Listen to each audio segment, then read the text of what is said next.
خیلی که به عنوان زیبا در نوار پیشتره من نشان دادم. دهنی کرته رو تیار کردم و اکنون هر دوش بالای هم مونده. اکنون مرکش رو میگیریم.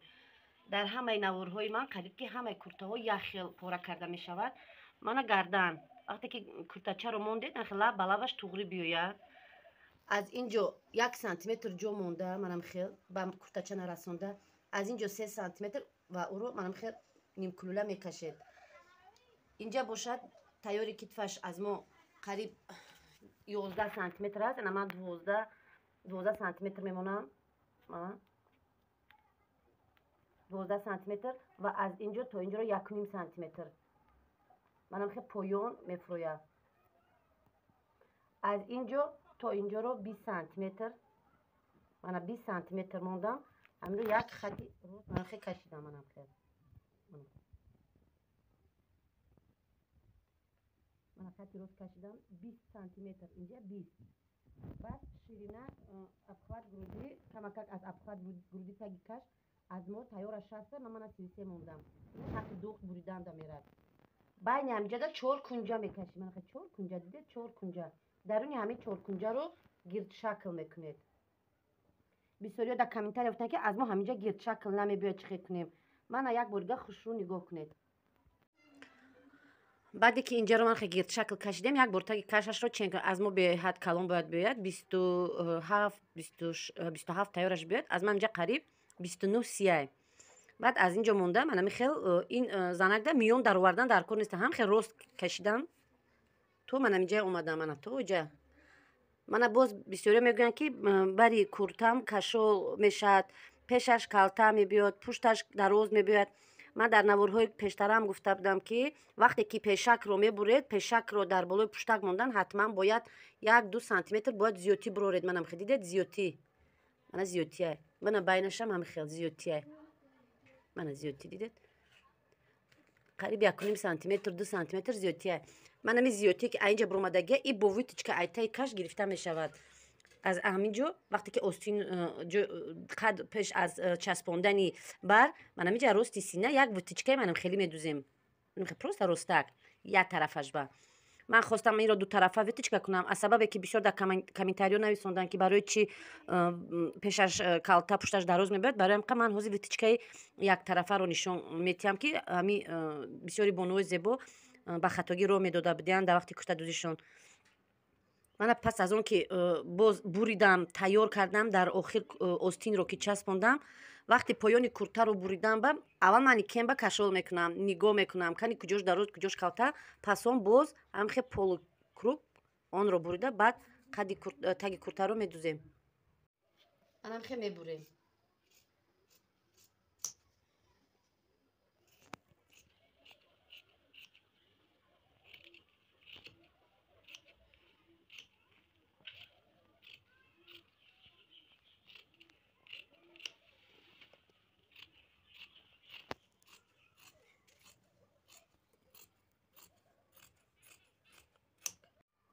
من چه خیلی که شما دیده استید من چه خیلی که خط کشیدم با همون خط ها بریدم. لب دامنش رو وقتی که من اینجا ویتچکه میکنیم وقتی که ویتچکه کردیم تو اینجا انم خیلی یک پرم خیلی میبیم من خیلی راستی بدم نیکم اکک من خیلی تو پیشنم اینجا ویتچکه تای کشم دارد همین رو که دوختیم بعد برو رو میچسبونیم و بعد لب دامن قطی لب دامن پولکروک بریده اون رو میدوزیم. انا این از زیوتی که من گرلاوین که بریده بودم گفته بودم که از اینجا برای چیش پشتکش تیار میشد. این رو هم خیلی میبا دورم و من هم خیلی گذاشته رنگی همی هم خیلی میبرم و این رو پول کروگی مایده نکرده هم خیلی رنگی پشتک دراز میمونم. من با نوای زیبا من هم خیلی گرلاوین که از من میبید این یک جای قطعی چقدر که کاکتکای تاجیکی رو میچسبونیم هم خیلی میبید درزاد در درونی پشتک میمونه هم با قوت میشده و خیلی وقتی گرلاوین کشم خیلی قطعی من از میبینم که گرلاوین باریکک نمیبرم.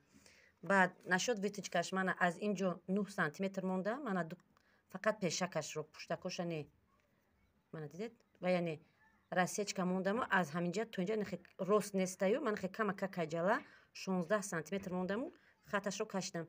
اکنون از همین رو گرفتم من خیلی اوتو کرده پایش رو میگذارم همین ویتچکو رو аз ҳаминҷо 1 сантиметр монда омада анихел сарнишеб шуда инҷо мебуроем. Вытичкаша тайёр мекунем. Инро мечаспонем. Хай часпонданаш ба ҳама маълум, дар ҳама видеои ман ҳаст. Инҷаро ки часпондам, вытичкаро ки духтам, қадашро мечаспонем. ман ҳамон вытичкое ки кашидагиамро утю кардам. ҳарчо қапида утю кардам, мана аз тарафи пушт маълумтар мешад. мана якташ, мана дуташ. Акун ҳамёрам ки қапида, ман хел строчка медавонам. 1 сантиметр, 1 сантиметр инҷа монда, ана хел строчка давондан дар кор.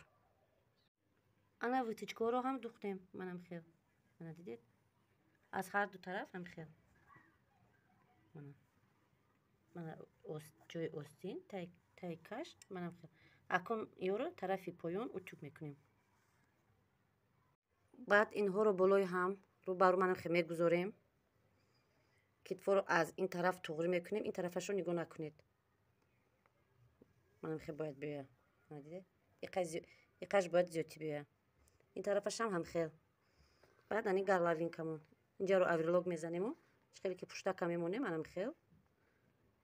аввал ин тарафа як хати рост, ба он тарафашро хати рост, манам хел бояд кунҷо холӣ бояд боша. мана дидед? баъде ки ду тарафа духтед, баъд аз ҳами бехи ҳамиҷа сар карда, манам хел ним кулла мекашед, пуштакро мегардонем ва ба рӯшро медӯзем. мана чхеле ки шумо мебинед, мана духтам, ҳамаша часпонду ина.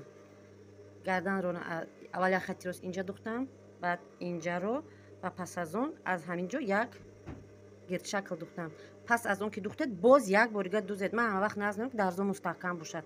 баъд аз оне ки мани хел духтед, дар ини ҳами гардана буред.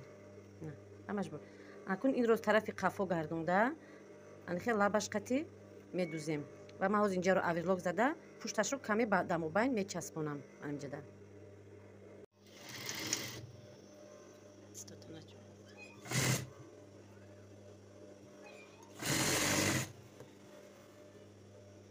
дарзоро туғри карда медӯзем. дарзи ман ки чуқур аста, барои ка худам медонам ки чанд қа чуқур мондагин, барои ка чуқур медӯзам. як хело чуқур духта наметавонанд, ами рашод чуна гиранд, чин 1 сантиметр монда духтан гирен, буридан гирен. ва ман аз аввал ҳам хел чуқур медухтам. барои ҷо мемонам ҳама вақт. запас нағзайда. ҳами одат 6 так дига. ана инҷа омада, манам хел мешавем. дид аллакай инҷа дида зиёдтӣ кард камакак, ҳеҷ гап нест. инҷаро мебурем. вақте ки дар поёнашро буриданда, полукругда инҷа мебуроям. ин тарафаш бошад якчен омад, дидед? значит вақти буридани ман мумкин камакак материал хеле тезку меган, куса мегӯянд, ҳам хел будайда буриданда. ана вақте ки ман зиёдтӣ монда будам, витичка қати гирифта будем, ку бинед якчен бояд биёя. ама як тарафаш камтар зиёд омадааст. вақти буридани поёнда, баъд ман ваё мебурам, мепартам.